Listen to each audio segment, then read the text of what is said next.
Amém. Obrigado. Manda abraço. O senhor pode se assentar. Eu só vou desligar aqui.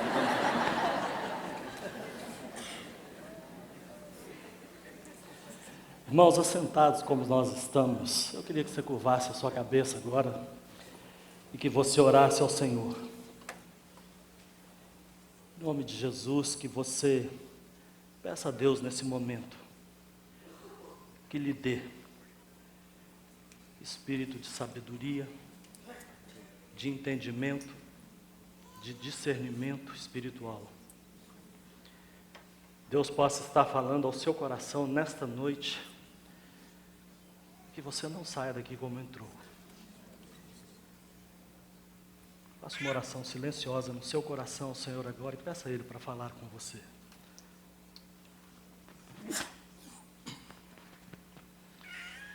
Senhor, em nome de Jesus, nós queremos entregar a Ti esse momento, consagrar esse tempo ao Senhor, abrir a Tua palavra, Deus, e ministrar a igreja, e pedir, Pai, em nome de Jesus Cristo, que o Teu Espírito Santo comunique a Tua palavra ao nosso coração, que Ele vá além daquilo que nós podemos falar, ó Deus, mas que o Espírito da graça e da verdade ministre a cada um aqui na sua necessidade.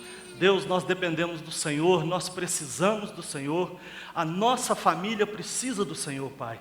Por isso nós te clamamos nesta hora. Fala conosco, Deus, nos edifique, nos ensine, nos instrua, Pai, para que nós possamos saber como conduzir nas nossas famílias, como nos conduzir aqui na igreja, que é a família do Senhor, ó Pai.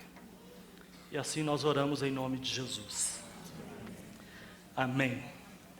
Pastor Paulo falou aqui que nós estamos nesse período, dentro desse tema para a igreja, invista em sua família e relacionamentos, invista em conhecer a palavra de Deus, invista em sua igreja local. São esses os 3 temas que estudaremos no mês de janeiro. E hoje pela manhã, o pastor Magide esteve aqui na igreja compartilhando com vocês sobre esse mesmo tema. Eu estava lá na IBC3. Portanto, eu não sei o que ele falou, e muito provavelmente, se você esteve aqui nessa manhã, talvez eu seja repetitivo, mas se é assim, me perdoe, não é? Talvez seja para confirmar aquilo que ele disse para cada um de nós. Então, nós queremos conversar um pouco aqui hoje, desse tema, invista em sua família, porque é uma das questões mais relevantes para a nossa vida espiritual. A palavra de Deus trata de família de uma maneira tão transparente, tão crua, tão sem poesia ou sem romantismo, que às vezes chega a nos assustar. Muito diferente daquilo que muitas vezes a gente ouve nos casamentos. Quando as pessoas estão pregando, fazendo as celebrações de casamento, os olhinhos até brilham, as pessoas viajam assim, parece aquela coisa glamurosa, aquele mar de rosas, aquela coisa poética e romântica. E quando eu abro a palavra de Deus e eu começo a ler as histórias das famílias que a Bíblia conta, expõe, de uma maneira tão clara, tão crua, chega a nos assustar. Por que família é assim? Por que a Bíblia expõe as suas famílias de uma maneira como consta na palavra de Deus? Família é um ambiente onde as pessoas mais se apegam e também mais se confrontam. Família é uma questão, um ambiente de muitas ambiguidades, onde as pessoas mais se protegem e onde as pessoas mais se machucam, onde as pessoas mais erram, mas também onde elas mais cobram a perfeição da gente. Se nós tomarmos a igreja como um exemplo, um pequeno exemplo disso, é assim, pisa na bola para você ver o que eles vão falar com você, como que a cobrança vem. E dentro das nossas famílias é assim, nos nossos relacionamentos familiares, nós exigimos a perfeição dos outros, de pessoas que não são perfeitas. Família molda o nosso caráter. Aquilo que nós somos, os indivíduos que nós somos hoje, são frutos das nossas relações familiares. Por quê? Porque é impossível que a gente passe aí 20, 25, 30 anos convivendo no ambiente familiar e que aquilo ali não tenha uma influência decisiva sobre aquilo que nós somos. Então nós precisamos entender, precisamos perceber a importantíssima influência das nossas famílias de origem nas pessoas que nós somos hoje. Nós somos o que somos hoje, com todos os nossos defeitos, problemas, com as nossas esquisitices, os nossos hábitos, os nossos vícios de comportamento, fruto daquilo que nós viemos trazendo, da formação que nós tivemos nas nossas famílias. A palavra de Deus conta a respeito de um rei, e esse é notório na Bíblia, o rei Acabe, e ele deixou um descendente dele, Acasias. A palavra de Deus diz que Acasias andou nos caminhos da família de Acabe, e fez aquilo que o Senhor reprova, como a família de Acabe havia feito, pois casou-se com uma mulher da família de Acabe. Você quer acabar com a sua vida? Casa com a família que está acabada. Foi isso que aconteceu com o Acabe, com o Acasias. Ele foi casar na família do Acabe, era um cara, zero. E ele fez o que era mal, e isso foi por quê? Foi porque ele se envolveu naquela herança familiar. A Bíblia é repleta das histórias, desses argumentos que eu apresentei aqui. Se a gente vier andando pela Bíblia, Caim matou Abel. Deus havia planejado uma família perfeita. O ideal de Deus para a família era aquilo ali, um Adão perfeito, uma Eva perfeita para constituir uma família. O pecado veio e atrapalhou tudo. E eles tiveram 2 filhos. Caim matou Abel, por quê? Porque as obras de Abel eram boas e as obras de Caim eram más. E por inveja, Caim foi lá e matou Abel. Noé foi um homem que durante 120 anos construiu uma arca lá com a sua família, com seus filhos, entrou nela, quando sai da arca, toma um porre de vinho, fica bêbado, o filho debocha da nudez, e ele é amaldiçoado pelo pai. Nós vemos Abraão, que viveu durante muito tempo um triângulo de interesses. Aquilo não era um triângulo amoroso, era um triângulo de interesses. Por quê? Porque havia uma promessa, a mulher chega e fala, tenho um filho com a minha escrava, ele tem esse filho, e isso começa a virar um problema na vida de Abraão. Abraão andava com Deus, mas não conseguia andar com Ló, seu sobrinho. Começaram a discutir, brigar, briga de família. Ali dentro da família de Abraão, chegou um certo momento em que teve que haver uma ruptura. Por quê? Porque Abraão, Agar e Sara não se entendiam, porque os seus filhos não se entendiam. E aquela família gerou uma geração que é inimiga até hoje. Os moabitas, povo vizinho de Israel, e os amonitas,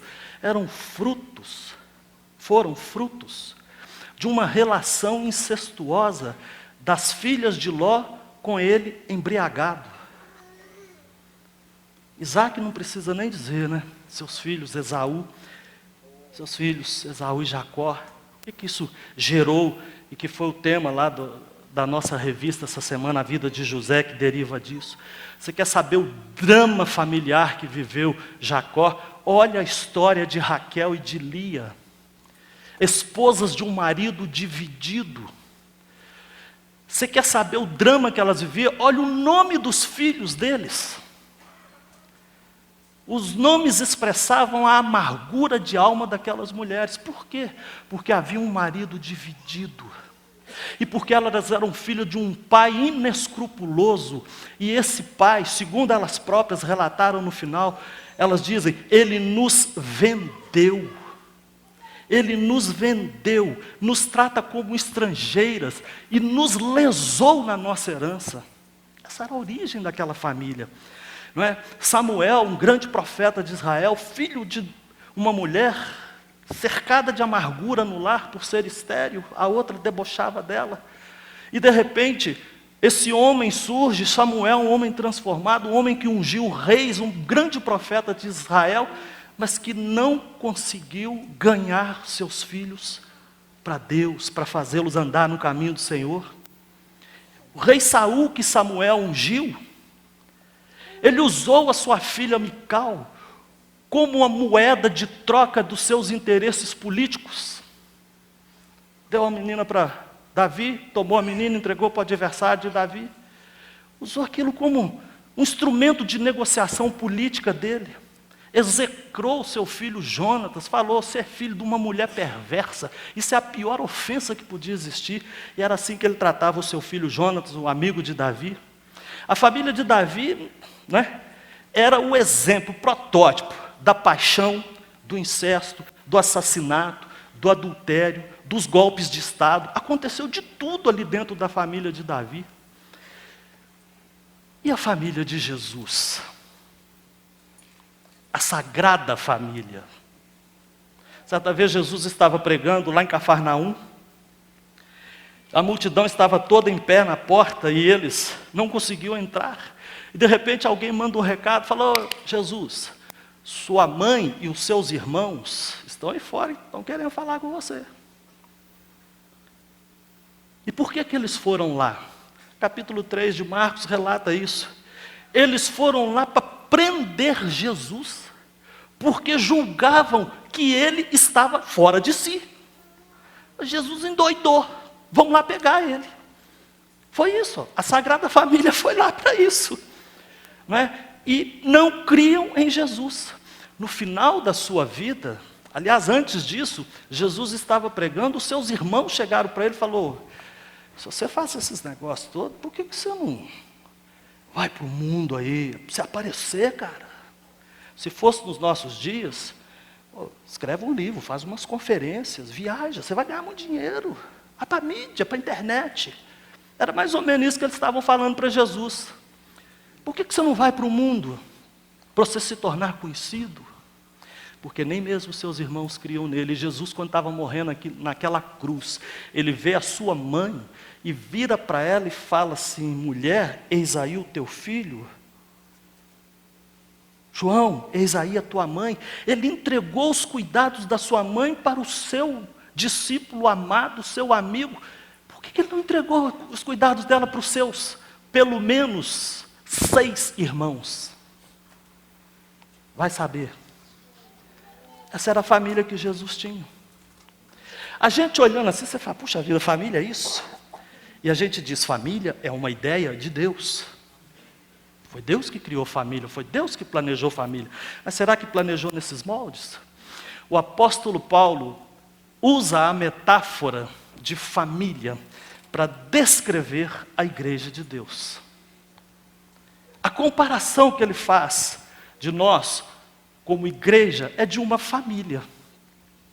E você olha essas histórias dessas famílias, e tem tantas outras.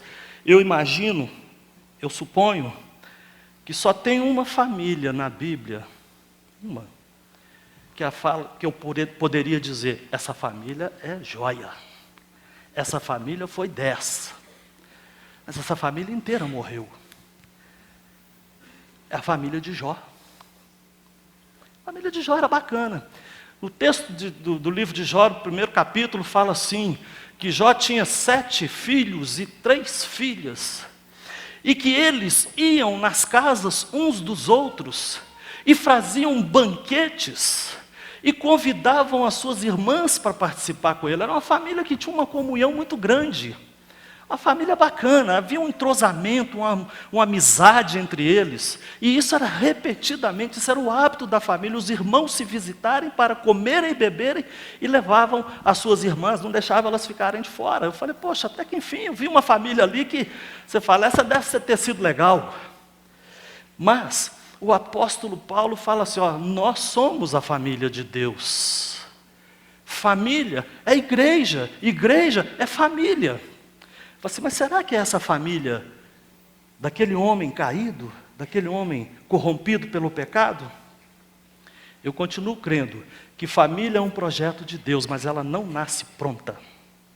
Esse projeto não é um projeto acabado, não nasceu pronta. Família é algo que precisa ser construído, e isso exige esforço, exige disciplina, exige determinação, e exige muita percepção, muita sensibilidade. Uma família conforme o propósito de Deus. A família que foi criada por aquele homem natural caído, ela fracassou. Ela sofre muito. Ela não consegue atingir o propósito de Deus plenamente. Sabe o que Deus fez? Deus criou uma nova família. Uma família a partir de vidas transformadas pela graça. No ideal de Deus, a família dele é uma família de filhos transformados pela graça, os quais Deus adotou como seus filhos. A palavra de Deus diz lá no capítulo 2 do livro de Efésios, fala assim: Ele vos deu vida, estando vós mortos nos vossos delitos e pecados, nos quais andastes outrora, segundo o curso deste mundo, segundo o príncipe da potestade do ar, o diabo, Satanás, aquele que agora atua nos filhos da desobediência, e éramos, por natureza, filhos da ira. Lá em João 8,44, Deus diz para aquele povo que o rejeitava: se vós sois do diabo e quereis satisfazer-lhe os desejos. Ele foi homicida desde o princípio e jamais se firmou na verdade, porque nele não há verdade. Quando ele profere mentira, fala daquilo que lhe é próprio, porque é mentiroso e pai da mentira. Fala de 3 tipos de filhos: do filho da desobediência, do filho da ira, que é aquele que não tem Jesus na sua vida, aquele que não nasceu de novo, é aquele que não foi regenerado. Se você não se converteu a Jesus, se você não entregou a vida para Ele, se você não reconheceu Ele como seu Salvador, e fala: Deus, o Senhor é o meu Redentor, o Senhor é o meu Salvador, Jesus, o meu único, eu sinto muito ter que te dizer: você é filho da ira. Você está destinado à ira, você é filho da desobediência, você precisa se tornar filho de Deus. E para se tornar filho de Deus, a palavra de Deus diz que Deus primeiro, Ele nos regenerou. Ele diz: porque fostes transformados, fostes criados, fostes formados, não de uma semente corruptível. Deus nos gerou outra vez, não de uma semente corruptível, mas de uma incorruptível, pela palavra de Deus, a qual é viva e permanece para sempre.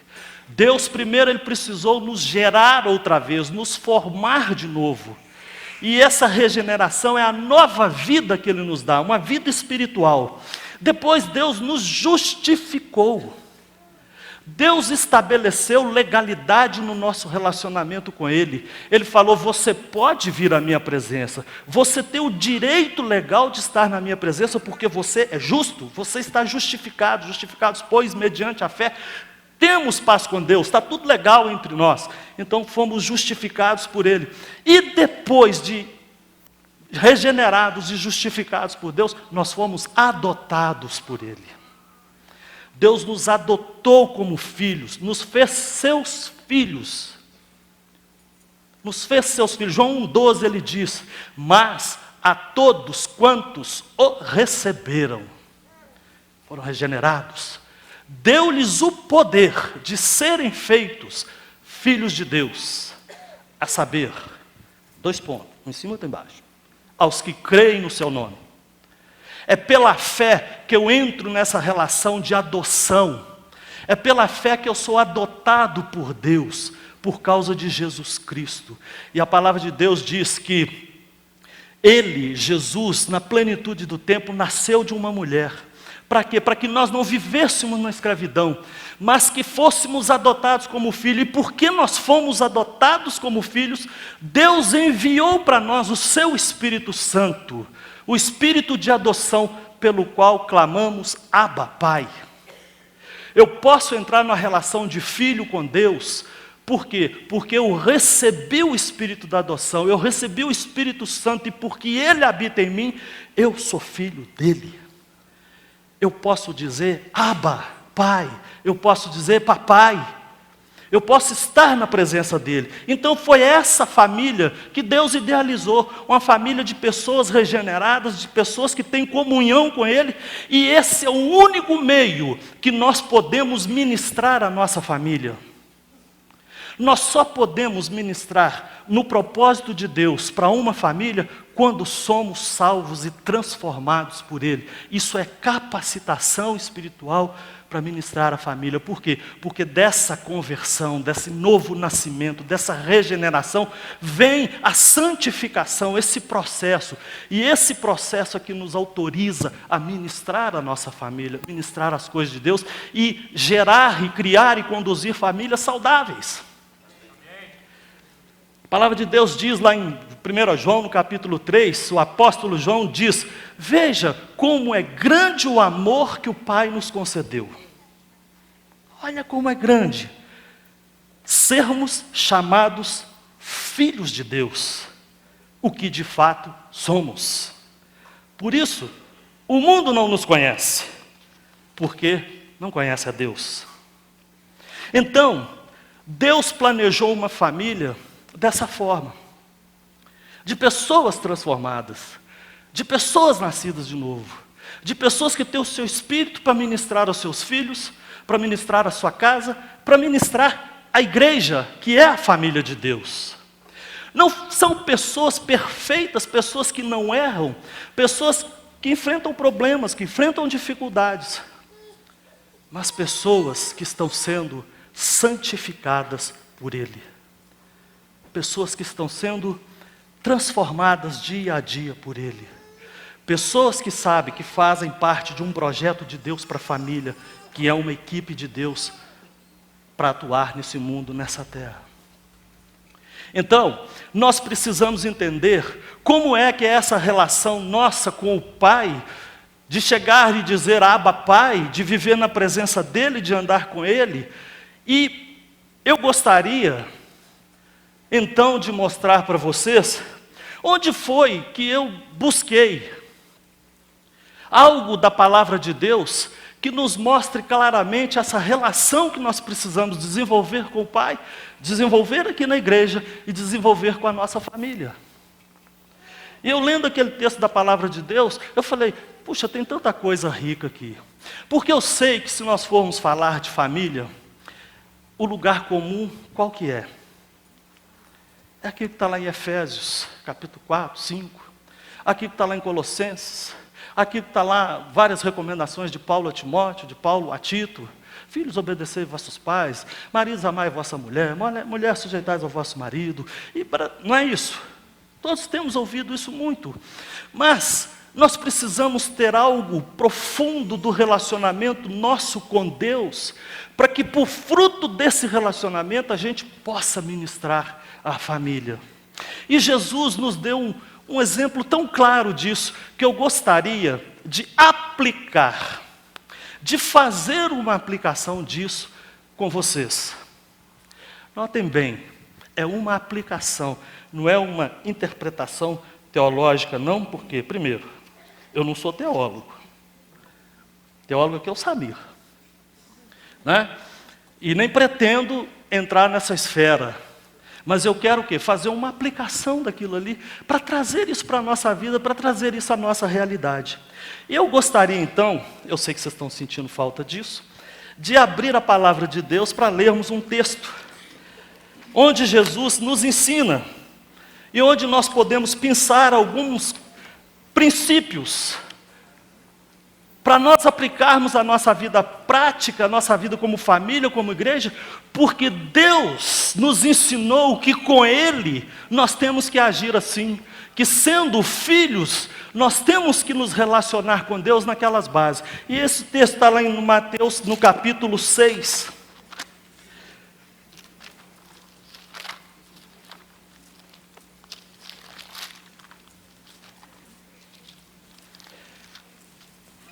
Mateus no capítulo 6, e eu vou ler esse texto a partir do verso 5.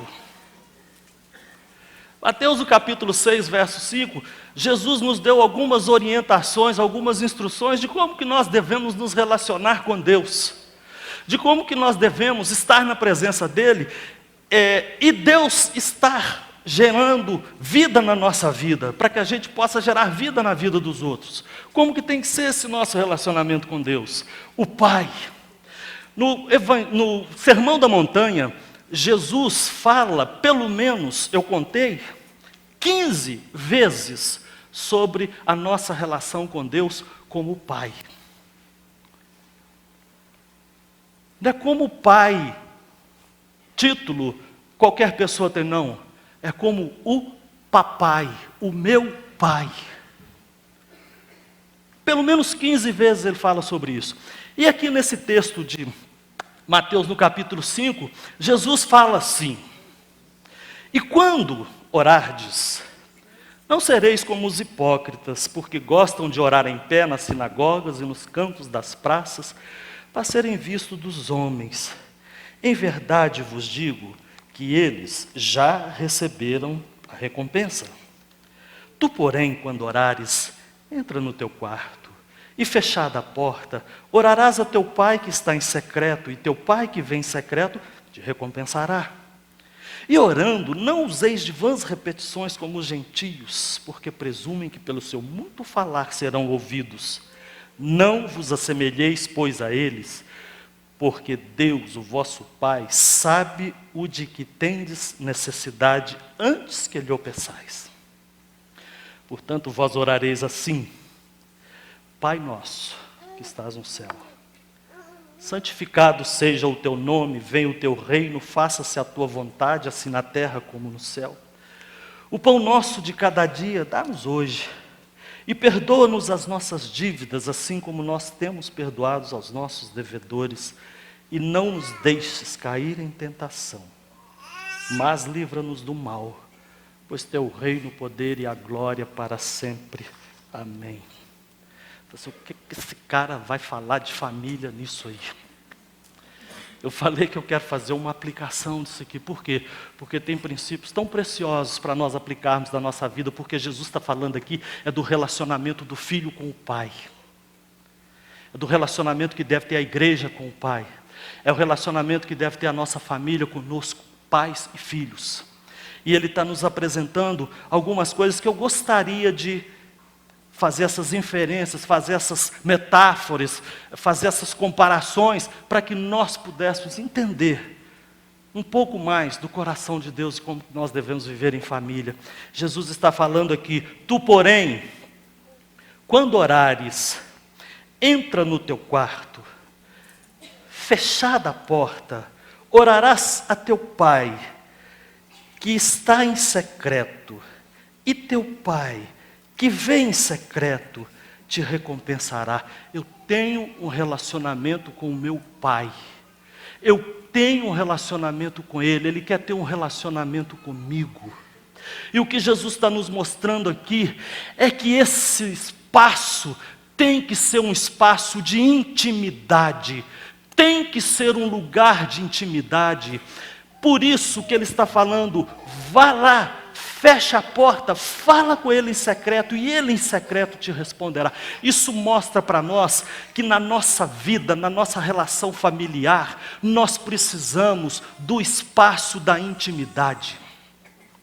Você tem esse espaço de intimidade na sua casa, com a sua mulher, ou com os seus filhos, ou com o seu marido? Se você não tem, você precisa criar esse espaço, desenvolver esta intimidade, ter esse tempo da intimidade com a sua família. Deus, para nós nos relacionarmos, Ele fala: separa um tempo de intimidade comigo, um tempo que só nós dois vamos conversar, só nós dois vamos falar. Não é exibir como os hipócritas faziam, mas era o espaço da intimidade, do diálogo. Notem bem, fecha a porta, vai a teu pai, em secreto, e em secreto ele vai falar com você. Separa um tempo para a sua família, separa um tempo para os seus filhos, separa um tempo para a sua mulher, separa um tempo para estar junto, estar próximo. Porque muitas vezes, nem isso a gente faz. Alguém certa vez disse: o meu pai viaja muito, mas o pior é que quando ele está em casa, ele continua viajando. Por aí, passa para lá, passa para cá, passa para lá. E não tem aquele tempo de intimidade, de brincadeira, aquele tempo de a dois. Então, Jesus está falando aqui, separe esse tempo, desenvolva intimidade na sua família. Ele diz mais, não vos assemelheis com os pagãos, que ficam naquelas repetições, aquelas ladainhas, né? Não vos assemelheis a ele, porque Deus, o vosso Pai, sabe o de que tendes necessidade, antes que você peça. Sabe como Deus relaciona conosco? Quando eu chego para Ele com o meu fubá, Ele já está com o angu pronto. Quando eu chego para falar alguma coisa com Ele, Ele já sabe do que eu estou precisando. Ele já sabe qual que é a minha necessidade. E isso mostra para a gente que nós, como pais, nós como maridos, como pastores, como os líderes de células, como coordenadores, qualquer função que você tiver, fique atento às necessidades. Antes que a necessidade surja, você sabe como respondê-la. Antes que o traficante lá desvie o seu filho, antes que o devasso lá leve a sua filha ou o seu filho, antes que aconteça algo de trágico na sua vida, seja proativo, apareça primeiro.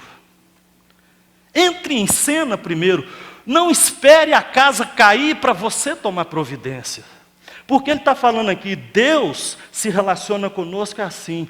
Quando eu vou a Ele, Ele já sabe do que eu estou precisando. Quando o seu filho apresenta algo de estranho, algo não normal ou natural, quando ele está meio escorregadio, meio sorrateiro, meio monossilábico, lacônico, quando ele está andando com algumas pessoas que você não sabe quem é, e muitos nem procuram saber quem é, e de repente a coisa acontece, o caldo entorna, a casa cai, aí vem o desespero. Meu irmão, fique atento. Fique atento às necessidades, seja proativo. Não espere o mal acontecer, mas antecipe-se a ele, porque Deus faz isso conosco. Antes que aconteça, Deus faz conosco. E Jesus fala assim, então vocês vão se relacionar com Deus, com o Pai, da seguinte forma. E ele começa a ensinar a oração, chamada da oração do Pai Nosso. E que tem gente, inclusive na igreja, que reza isso aí. Reza, repete. Numa contradição a 2 versículos anteriores, que Jesus fala, não use de repetições. São princípios que Deus colocou do nosso relacionamento com o Pai. Não é algo para você repetir. A gente vê jogador de futebol lá, hora do jogo, vamos rezar. Parece que você não sabe o que eu estou falando. E acaba de rezar e sai chutando, xingando até palavrão e tudo. Nem sabe o que é. Isso não é para ser repetido. São princípios que precisam ser aplicados na nossa vida. E Jesus fala assim, olha, no relacionamento de vocês com o Pai, vocês vão tratar na seguinte base. Pai Nosso. Pai Nosso. Olha como que é diferente de você virar Pai. Não. Ele é Pai Nosso. Ele é meu Pai. Eu tenho um relacionamento com Ele. Eu tenho uma identidade com Ele. Eu pertenço a Ele. Você, como pai, precisa deixar bem claro e demonstrar para a sua família essa vida de pertencimento. Eles pertencem a você. Isso aqui é meu.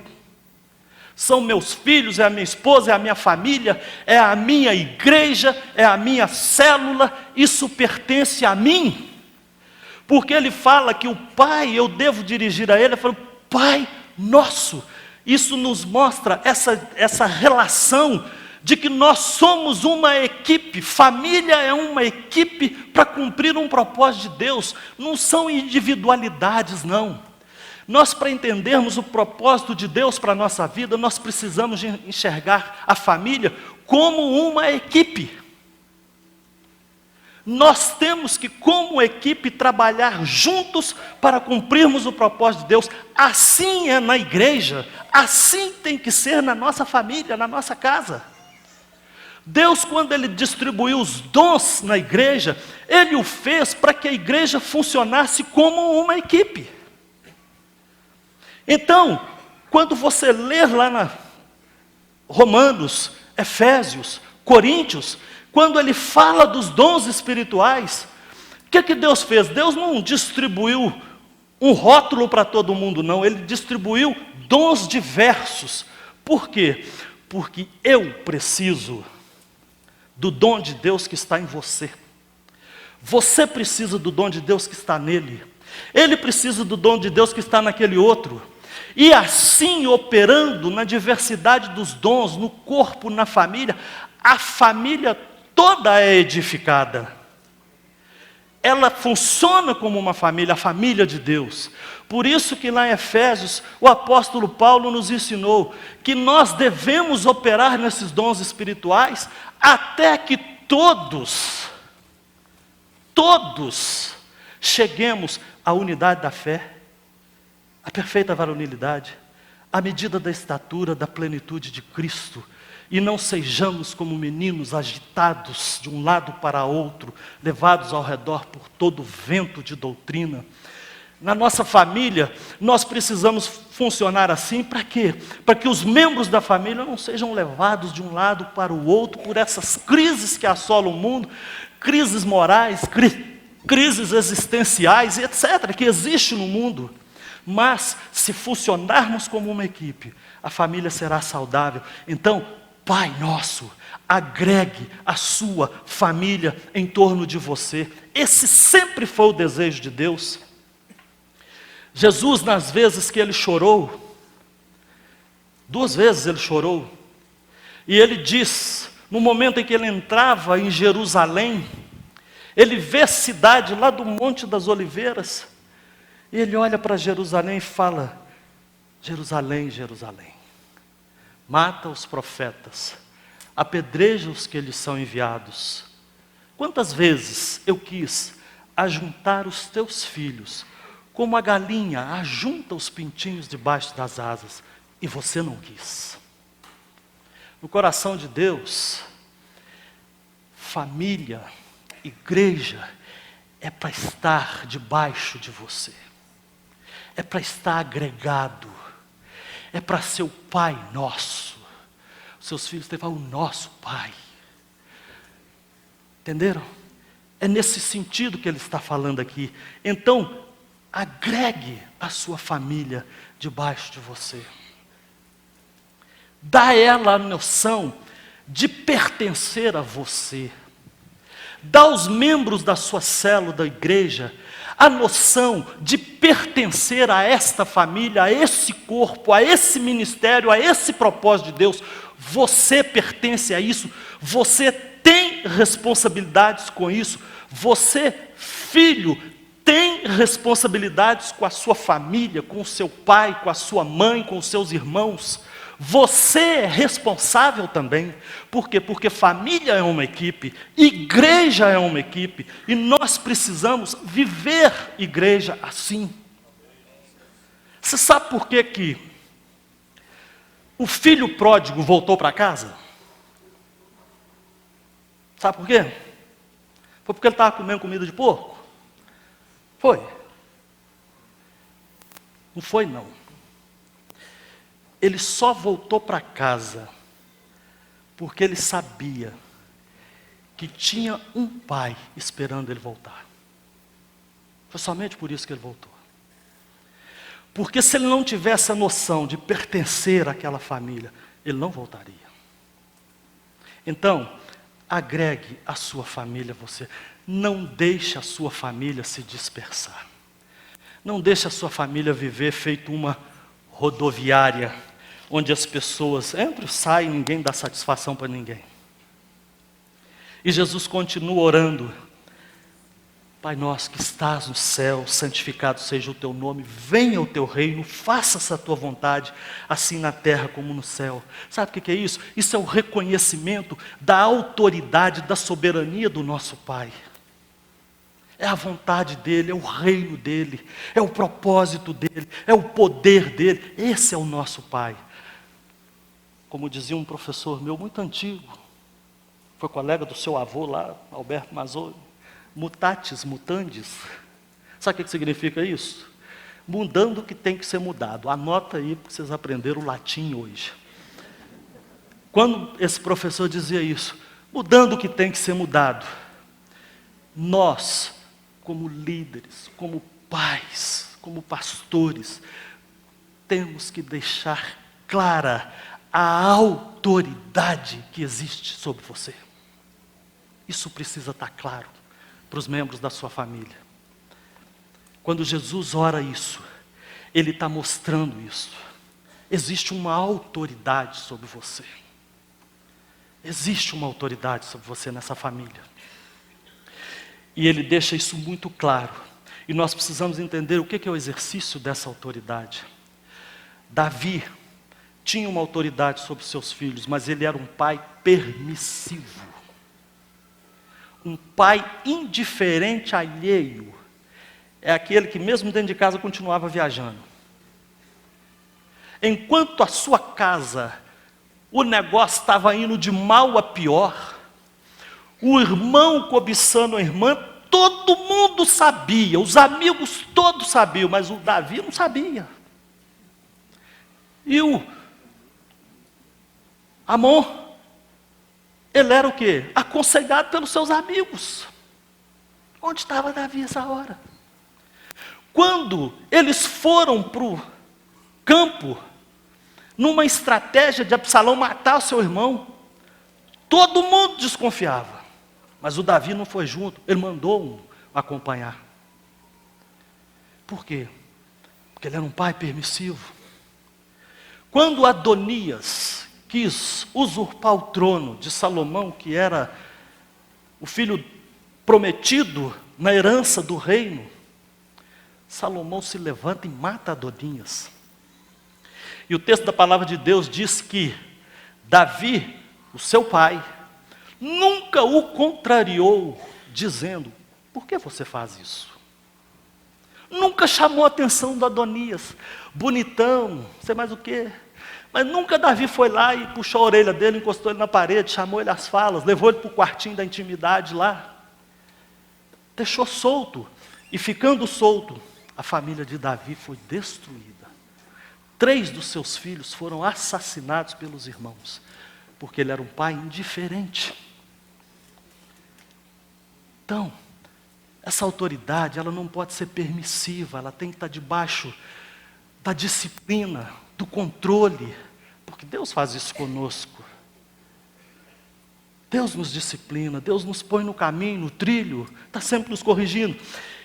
E a Bíblia também fala que essa autoridade não é algo autoritário na base do berro, do grito, do escândalo, de jogar o prato na parede, de sair chutando as coisas, e intimidar e constranger as pessoas. Não. Tem família que é assim, ganha quem grita mais alto. E não pode ser assim. A Bíblia conta a história de Nabal. Nabal, marido de Abigail, um homem mau. E quando ele apronta uma atitude egoísta contra Davi, que Davi se enche de ira e fala assim: eu vou lá matar esse cara.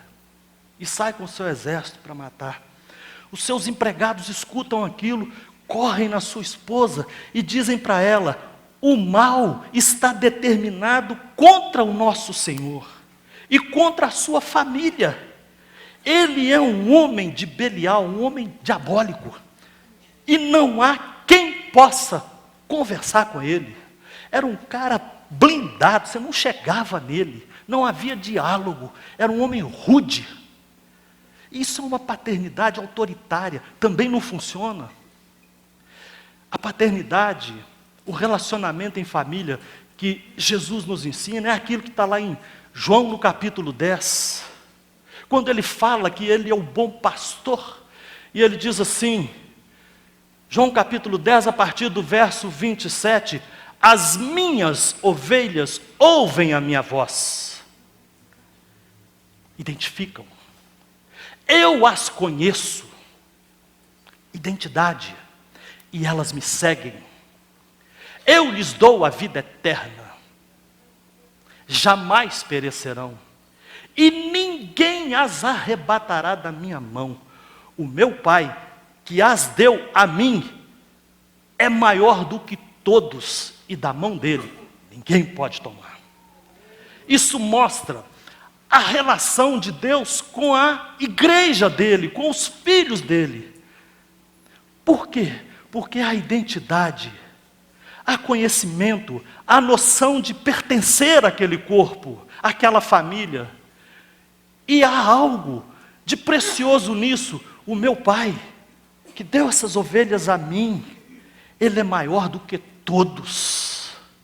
Ele é maior do que todos. É a autoridade dEle e da mão dEle. Ninguém toma. Pertence a esse Pai. E Ele continua, o pão nosso de cada dia, dá-nos hoje. Fala de provisão, do provedor, né? O Salmo 128, ele fala assim, do trabalho das tuas mãos comerás. Tem muita gente querendo comer, mas não quer trabalhar. Não é? Tem muito maridão que entregou a provisão para a mulher e ele quer sombra e água fresca, está investindo nela. Não quer nada com a dureza. Isso é uma obrigação precípua do Pai, provedor. Provedor onde os seus filhos dependem do alimento que Ele dá, da luta, é do trabalho que Ele sai para a lida, para prover a sua casa. Depois o salmista fala, inútil vos será levantar de madrugada, repousar tarde, comer o pão que penosamente granjeastes. Pai tem que prover. E Ele está falando para o nosso Pai, Deus, o pão nosso de cada dia nos dá hoje. Vá à luta, meu irmão. Vá à luta.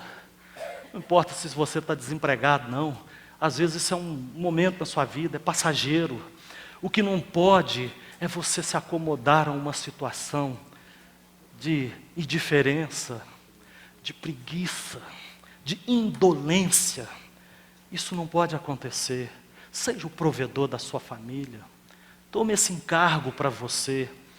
E essa provisão, ela se estende a muitas outras coisas. Seja o provedor da sua igreja, seja o provedor da sua célula, a provisão espiritual, o alimento, o pão verdadeiro que você tem que dar.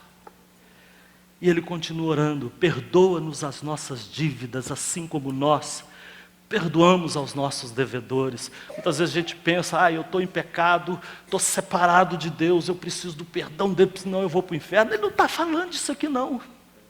O que ele está falando aqui, desse perdão, é de restabelecimento da nossa comunhão, porque o perdão já foi dado, ele já foi conquistado lá na cruz. Jesus já perdoou, já regenerou, já justificou.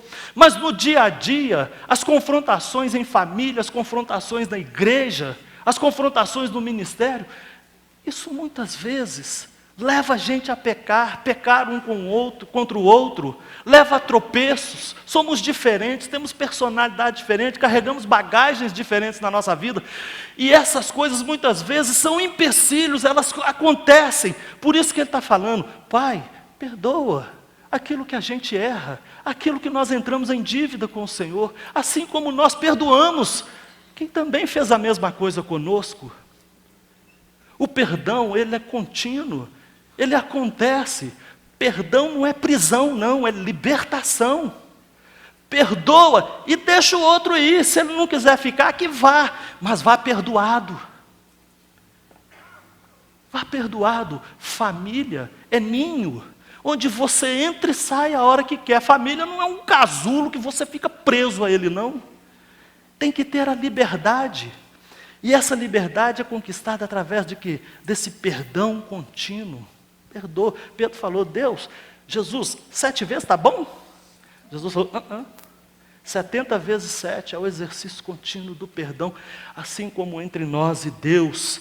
E ele fala, bem-aventurados os pacificadores, porque eles serão chamados filhos de Deus. Estabeleça a paz na sua família. favoreça os relacionamentos, cuide dos relacionamentos na sua família, e esses relacionamentos têm que ser cuidados através do perdão contínuo, da restauração, de trazer para dentro da comunhão. E finalmente ele fala assim: e não nos deixe cair em tentação, mas livra-nos do mal. O que isso mostra para nós? Isso mostra proteção. Jesus ensinando ali, ele fala: peça para o seu Pai, não nos deixe cair em tentação. Peça para o seu Pai, nos livre do mal. Ele está falando: peça para o teu Pai proteger. E isso precisa acontecer nas nossas relações familiares. Nós precisamos de cuidar da proteção da nossa família. José viveu um drama terrível, vamos estudar essa semana. Mas Jacó teve a chave na mão dele para resolver aquele conflito, e não resolveu. Ele teve a percepção do problema, mas não teve a percepção que teve percepção. Ele não discerniu aquilo. O José chegou para os irmãos e falou assim: olha, eu tive um sonho, eu vi 11 feixes de trigo dobrando diante do meu feixe. E os irmãos falaram: qual é, cara? Você está achando que nós vamos ajoelhar diante de você, bicho? Mais tarde ele sonha que o sol, a lua e 11 estrelas se curvavam diante dele. E ele foi para casa e contou aquilo para os seus pais. O texto da palavra de Deus diz que os seus irmãos lhe tinham ódio. E o próprio Jacó chegou para ele e falou assim: você acha que eu, a sua mãe e os seus irmãos vamos nos curvar diante de você em terra? E os seus irmãos, por isso, foram tomados de inveja e de ciúme. E diz lá que os seus irmãos tiveram ciúme e inveja, mas que Jacó considerava aquelas coisas no coração. Por que ele não interviu então? Por que ele não foi para a tenda com seus filhos e falou: explique isso para nós melhor. Vamos orar, vamos entender o que Deus está querendo falar aqui. Se ele talvez tivesse feito isso, ele teria poupado o seu filho e a si próprio de tanta dor. Ele teve a chave na mão, mas ele não protegeu o seu filho, ele não protegeu a sua família. Nós precisamos estabelecer proteção para a nossa família. Proteção física, naquele tempo, era na base do braço e da espada, da funda, da pedrada, do arco e da flecha. Por isso que o Salmo fala: feliz o homem que enche deles a sua aljava, não será envergonhado quando pleitear com os inimigos à porta. A família, ela se unia e se protegia. Assim como as famílias têm que se unir e se proteger, assim como a igreja tem que se proteger, assim como nós, ao invés de ficar difamando os outros, temos que zelar pela reputação dos outros. Muitas vezes nós somos uma família que as pessoas ficam aí, tricotando aí, pau num, pau no outro, pau no líder, né? Ao invés de zelar pela reputação deles. Nós precisamos zelar pela reputação do irmão. Então, precisamos dessa proteção. Precisamos de proteção emocional. Proteja emocionalmente a sua família. Quando Ismael estava lá nas tendas, lá no deserto, e foi feita a apresentação ali de Isaac, Ismael já era um menino adolescente, e ele começou a caçoar, a debochar de Isaac. Como diz hoje, começou a fazer o bullying contra Isaac. A mãe Sara, meu filho, cutucou a onça com a vara curta. E ela chama Abraão e fala para ele assim: manda essa escrava e o seu filho embora. Sara, porém, viu que filho de Agar, a egípcia, dera a Abraão, estava caçoando de Isaac, e disse a Abraão: livre-se daquela escrava e do seu filho, porque ele jamais será herdeiro com meu filho Isaac. O que o Ismael foi falar ali, eu não sei, mas o bode que deu, Proteja a sua família. Proteja a sua família dessas agressões emocionais, de gente que está causando dano a eles, dano emocional, dano psicológico, de gente que difama, gente que diminui, gente que desdenha. Não, sua família, sua igreja, seu irmão, trate com honra. E proteja espiritualmente a sua família. Livra-nos do mal. O que é a proteção espiritual? Falei lá da família de Jó, que os irmãos iam na casa uns dos outros, faziam um banquete, chamavam os irmãos, comia, bebia, se alegrava. Mas o que o Jó fazia? A palavra de Deus diz que Jó mandava chamar seus filhos e fazia com que se purificassem. E de madrugada ele oferecia um holocausto a favor de cada um deles, pois pensava, talvez meus filhos tenham lá no íntimo blasfemado contra Deus. Então, antes que o mal acontecesse, o Jó proativo ia lá e oferecia sacrifícios e holocaustos e orava pelos seus filhos. Isso é sacerdócio. Isso é sacerdócio. Irmão, dobra os seus joelhos pela sua família. Se você não puder fazer nada por ele, dobre os seus joelhos pela sua família. O ideal não é só que você faça vigílias de orações, não, né? Você deve fazer vigílias de presença. Mas se você não consegue fazer nada, se seu filho está tão longe que o contato já se perdeu, dobre os seus joelhos pela sua família. Ore por eles. Ore diariamente, abençoa, intercede. Eu faço isso pelos meus filhos desde que eles estavam na barriga da minha mulher. Eu faço isso para eles continuamente. Todo dia que eu dobro em oração, eu falo, Deus, eu quero abençoar meus filhos.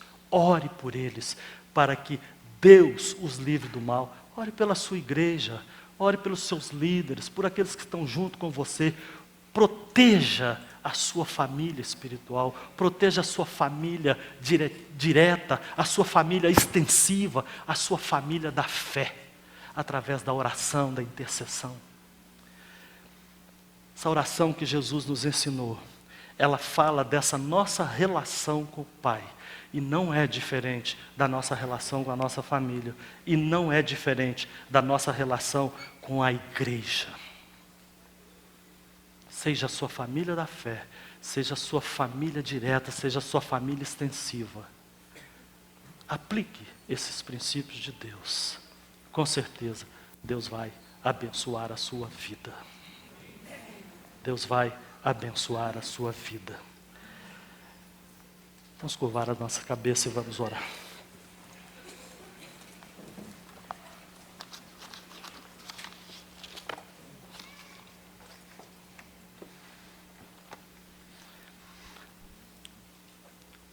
Diante de tudo isso que eu falei aqui, eu não sei como está a sua casa. Talvez na sua casa você esteja esperando aquele filho pródigo, que ele está lá longe, voltar. Talvez você esteja com a chave na mão, mas não sabe abrir a porta como Jacó estava lá, quando José ainda sonhava.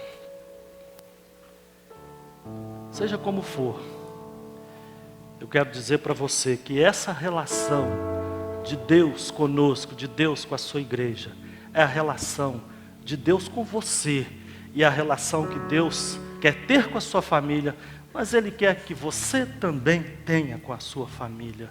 Sabe o que a gente precisa? A gente precisa da graça. Você precisa nascer de novo, você precisa ser transformado, você precisa se converter a Jesus. Você precisa entregar a sua vida para Jesus, para ministrar a sua família. Você precisa ser filho de Deus. Filho de Deus, para você ministrar a sua família. Eu não sei. Talvez você esteja pensando nessas coisas. Talvez a sua família, você fala, ela parece com aquelas antigas lá que você leu. Não tem nada dessa família nova de Deus, de gente transformada. Mas você pode ser o homem, a mulher que vai começar isso na sua família. eu tive a graça de Deus para isso.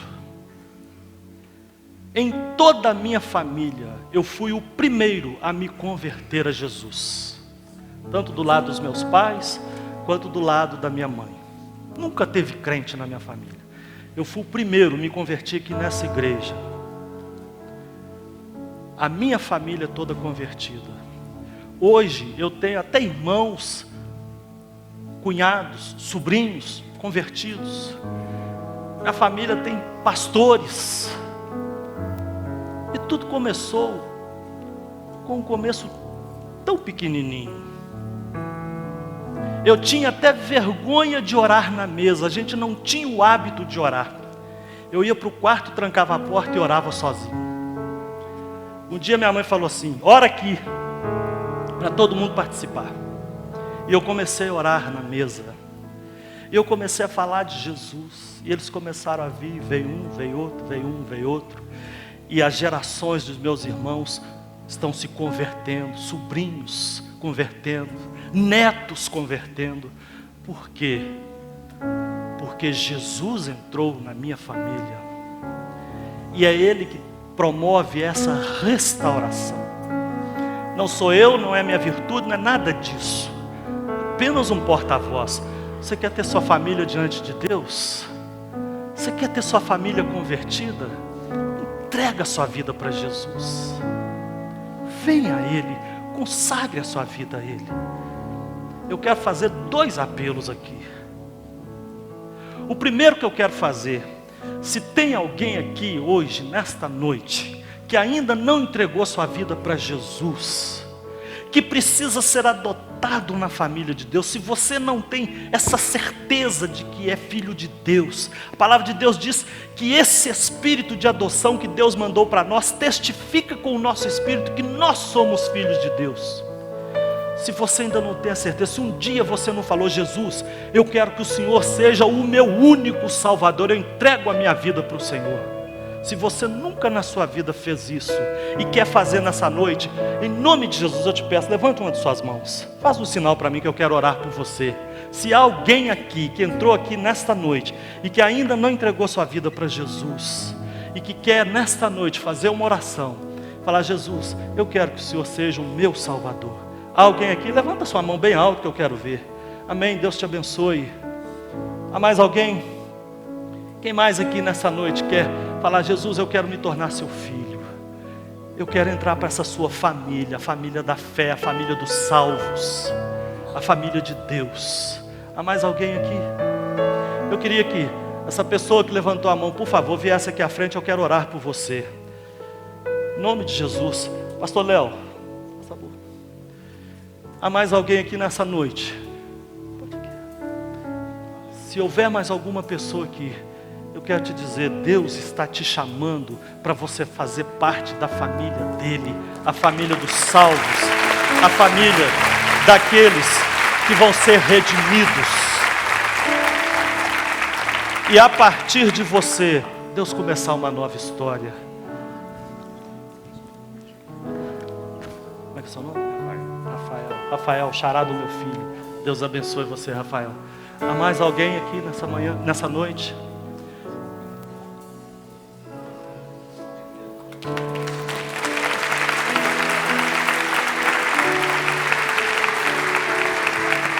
Boa noite, seu nome? Consuelo. Deus abençoe você, Consuelo. Mais algumas pessoas descendo ali.